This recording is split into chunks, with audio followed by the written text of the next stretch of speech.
तो सप्तम स्थान क्या, कलत्र सुखम। कलत्र सुखम मतलब सेवंथ हाउस में और क्या क्या चीजें आएंगी। तो seventh house is a house of partnership, it is a house of spouse, it is house of foreign, it is your career. marak sthan as well, right? It is a house of self-employed or a business house, correct?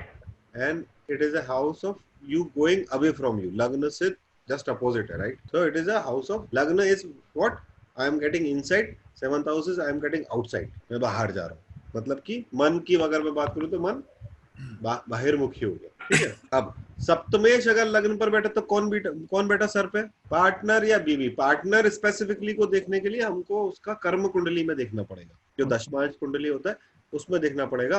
But अगर लग्नेश सप्तमेश अगर लग्न पर बैठा तो बीवी तो पक्की बैठी ही है ना।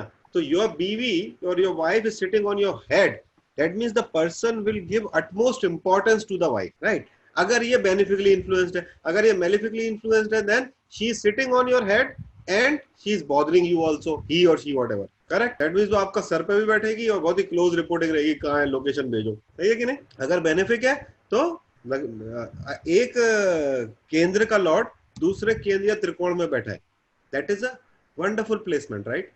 Okay.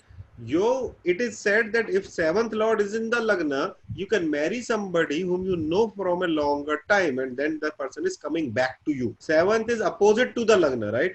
That means going away from the lagna.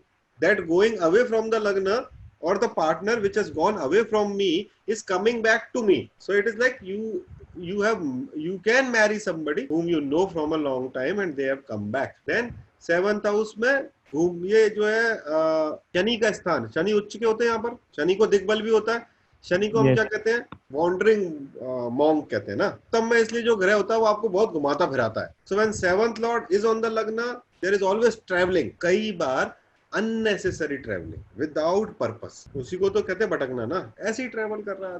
For spiritual person वो जो आप बोल रहे हो एक्सप्लोर करना या चीजों को खोजने के लिए घूमना। But seventh house is a house of opposite gender, right. तो if it is beneficially placed, then what is happening, Venus is sitting on your head, correct?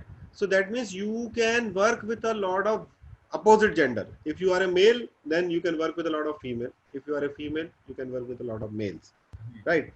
Now this seventh lord is afflicted, say suppose in the lagna, what will happen? सप्तम का मारक सप्तम, लग्न का मारक सप्तम होता है, ऐसे ही सप्तम का मारक लग्न हुआ, सप्तम से सप्तम। Yes. So seventh lord in the lagna if afflicted, then there can be more than one marriage. एक पत्नी मर जाएगी and it can cause death of a partner or the spouse if it is afflicted. If it is not afflicted, then seventh lord is well placed in the kendra and it is looking at the seventh house also, so it will basically secure. मंगल तब गलत करेगा जब मंगल पे कोई और malefic influence आ जाएगा। Lord itself is not bad for its own house. Lord can do bad only when there is more malefic influence. Okay.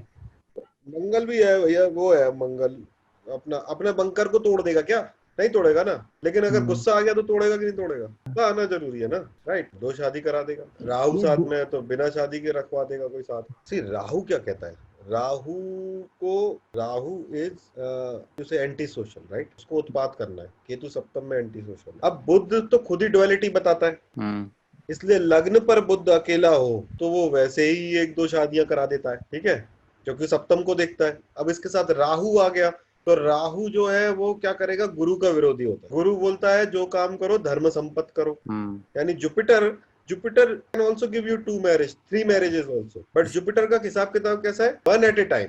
गुरु जो ग्रह है वो पॉलीगैमी में भयंकर विश्वास करता है, ध्यान रखना, बट वो लेजिटिमेट तरीके से 1 at a time. Rahu with Mercury, एक घर पर एक बार, that is a placement which is not good for his wife. Ramesh जो है राहु और मंगल के बीच में गिर गया है, so that is very bad placement for the health of the wife.